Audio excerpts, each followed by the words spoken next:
This ain't, what if Superman was born in Soviet-era Russia? What if Superman was adopted by Hitler? What if Superman has found Lois dead and decided, I'm gonna destroy everything and go crazy? No. This is if you're an alien being that dropped to this planet and was raised normally. Superman was raised by a normal set of parents that were loving and happy. This kid, as he grows up, starts to realize, oh shit, I am meant to destroy this world. I'm meant to rule over it with an iron fist and kill everybody who's inferior to me. I am not the savior of the planet. I'm its villain. This isn't, oh, Homelander and Ryan, soup beings that were abused as kids. Homelander was abused as a kid and grew up to be a sociopath. Mark from Invincible goes evil. No. None of that fucking compares to this. This is more akin to Davis Bloom from Smallville, who dropped down in a meteor right next to Clark Kent in Kansas. But unlike Clark, who is destined to save the world and become a superhero, one of the greatest superheroes of all time, the greatest superhero of all time, he is destined to become a destroyer. Superman's Doomsday and the destroyer of Earth. And he is programmed to do so despite him trying not to be. That is what he is, except he has evil urges way early on as a kid. This kid's doing schizophrenic things as a child, okay? How strong is the child from Brightburn? Basically a corrupt version of Superman. Does he have the same powers? Is he as powerful as Superman? Well, let's see these powers. He might have more powers than Superman. Telepathy, electricity manipulation, flight, lasers, invulnerability, super speed, strength, a neural link to a ship, which I guess Superman kind of has these things too, but still, ship is the only weakness to him. The metal from his home planet is the only weakness to him. So we have a lot of similarities here to Superman, right? Who would win between these two? Realistically, let's just duel this out. Who would win? Let's start it off right now. The kid from Brightburn has done nothing to indicate to me that he is more powerful than Homelander. And Homelander's an adult, obviously. So I would have to give it to Homelander.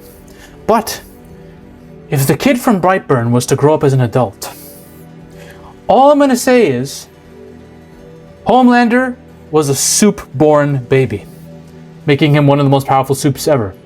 But a kid that was born from a serum that was made by humans, I think I'm going to take the child that was born by an alien race who seeded him on Earth to dominate everything. A species of highly intelligent advanced beings in the other far reaches of the cosmos sent him here. I think I'm going to take his final form over Homelander's. I'm just going to trust that they have more powerful beings than we can create here on Earth. This child is a dormant evil. He's like a biological weapon, something that looks okay and safe until it spurts out and kills everybody. That's what he is. He is the definition of a true primordial evil lurking within, with a will to dominate all life. See, Homelander's unhinged, right? But his unhingedness, his psychoticness, comes from the fact that he has deep-rooted insecurities as a child because he was abused. This guy was bred to be a serial killer. No matter what the fuck kind of childhood he has, he goes and he's programmed to do the same shit. His programming, which is basically, you're a killer, you need to take whatever you can from this earth and dominate, that overrides the love that his parents gave him as a child, making him even more fucking crazy. These two, in my opinion, are screwed if Brightburn never becomes an adult, fully powered, because peak Brightburn, first of all, Homelander's son Ryan, you're a bitch. You're getting wrecked very easily. You're getting killed. All you do is cry all day. Homelander, he has too much that he cares about. Homelander cares about a lot of things in The Boys show. You know, he's cared about his reputation throughout the season, then he cares about Ryan, then he cares about his own ego. Brightburn doesn't give a fuck about any of this. He just knows he's superior and will kill everyone. He'll take one look at Homelander and say, okay, you're still a human who's just enhanced. I'm a literal alien god. That's what we're dealing with here. The Viltrumites would fuck Brightburn up, okay? Especially Conquest. Conquest would just have fun with that dude. But he does have the potential for Superman-level strength down the road. Almost a limitless kind of power, right? The rules of his power scaling are not clearly defined in this film. He doesn't have many powerful feats. But the end credits of the movie, which are awesome, shows you his widespread destruction and the fact that we have barely scratched the surface with this dude's strength. Unfortunately, this movie botches the potential of literally one of the scariest evil Superman stories of all time. You see, most of these characters are dumb morons. These two parents are, well, maybe not the father. The father kind of knows his son's fucked up early on. The mom is a very low IQ in this film. And when parents and adults are written to be low IQ, and it's not just them, there's many characters who do questionable things, who say questionable things in this movie. It makes no sense. And your principal character, the dude who's evil Superman, is not compelling. He's not a good character. He's not fleshed out. He's not well written at all. He's actually fucking stupid, to be honest. You see, the issue is, it's not like this kid starts out good and we care about him and then he goes evil. No.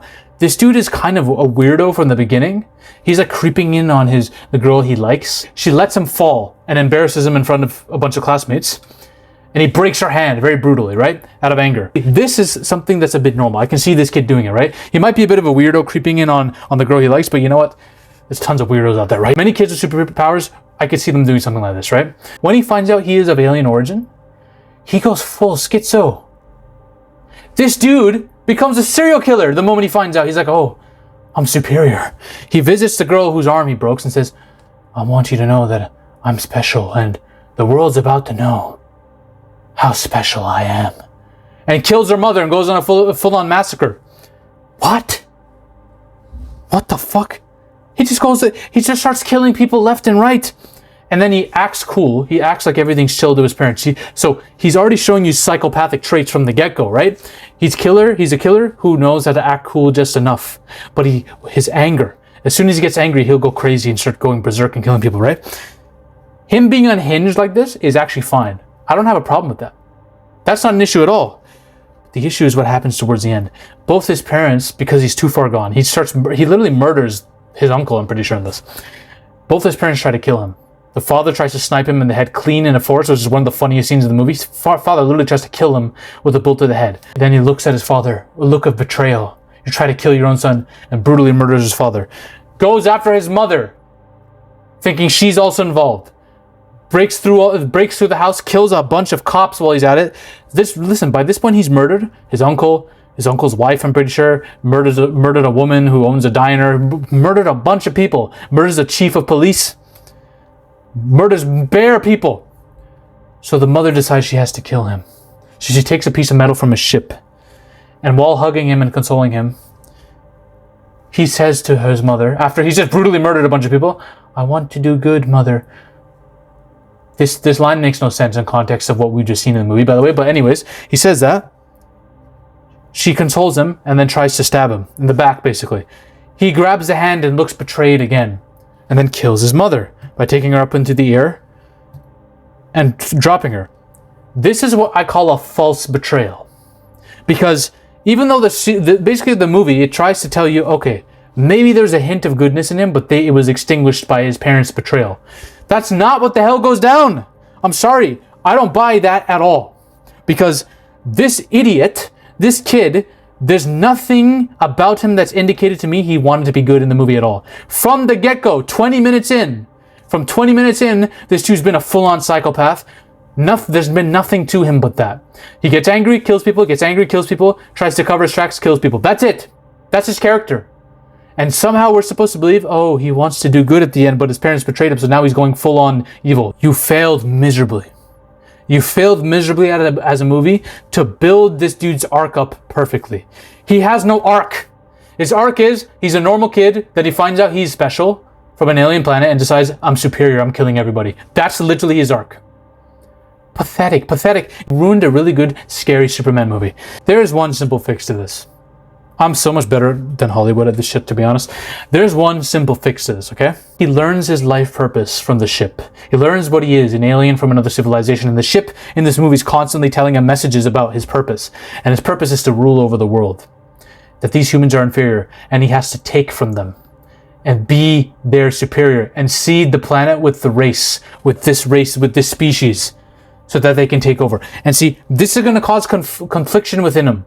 The movie doesn't show any confliction within this kid, by the way. Fuck all confliction. This scares him. He doesn't want to do this because he's been raised by the parents. His programming is telling him he has to be this way, but there's a very human side to him that doesn't want to, okay? This movie is going to consist of him fighting his true nature, fighting back against the ship and the messages it keeps relaying to him. This movie is going to be him in situations at school, with family. He's going to be like a ticking time bomb, and the audience is speculating. The audience is left in suspense. When's he going to lose his control? When's he going to lose his composure and kill somebody by accident and just go down the dark rabbit hole? When's it going to happen? And there are close calls where he's teetering that line. But the family, the parents show him the love. Through their love and support, they're able to guide him through these instincts of killing that he has. It's like they know they have a serial killer who has a bloodlust, and they're trying to control him. It's like they have a fucking werewolf that they're trying to keep in control when the moon lights out, when the full moon's out. That's basically what this kind of story is.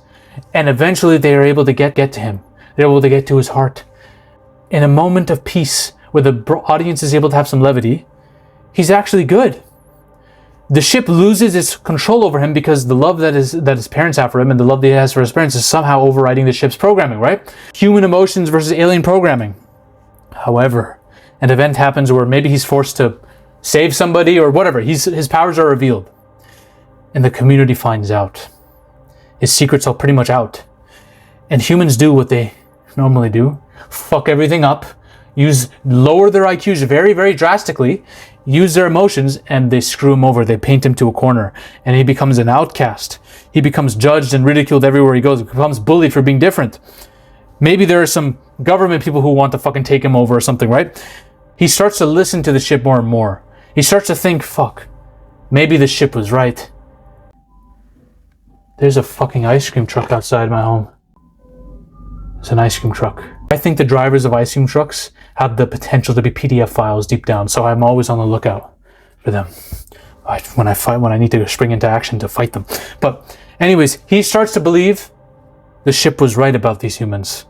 Maybe they're angry because they know they're inferior. So he starts to give in to the ship as society caves in on him. And that causes him to start killing people one at a time, which causes the parents to spring into action and say, fuck it, maybe we need to dispatch of our child. To see, we're building up to it much better now. The arc is getting more and more complete. And because of their betrayal, because they were the last they were the last anchor that he had, because he was killing people, but he never went as far as to kill his own family, because they were still the people that he wanted to love and leave alive, because they were the only things he did love. They were the only things he had. And now that they betrayed him, he's like, fuck it, everyone's got to go. I have to rule this planet. Kills them all. And that's how we have Brightburn, a good tragedy film, a good evil Superman story. Hollywood, you fucking idiots. That's how simple it was. How moronic are you people? Brightburn could have been amazing. Could have been some Oscar-worthy shit. But no. Fundamentally, I think Hollywood sometimes lacks the ability to write humans well. That's the issue. If you want to know another scary version of Superman, if he was high on red crack, basically, I made a whole video on Smallville and why this Clark Kent might be the most unhinged, most powerful Superman we've ever seen. Watch it here. Ladies and gentlemen, we are on a mission to take over Hollywood. But the army must keep growing. If you want to suggest video topics to me, or talk about your favorite movies or favorite film theories in a community with like-minded individuals, join the Zafy Discord now. Link is in the description and the comment section as well. Join us. This movement is just beginning. We're taking over Hollywood, one coke line at a time.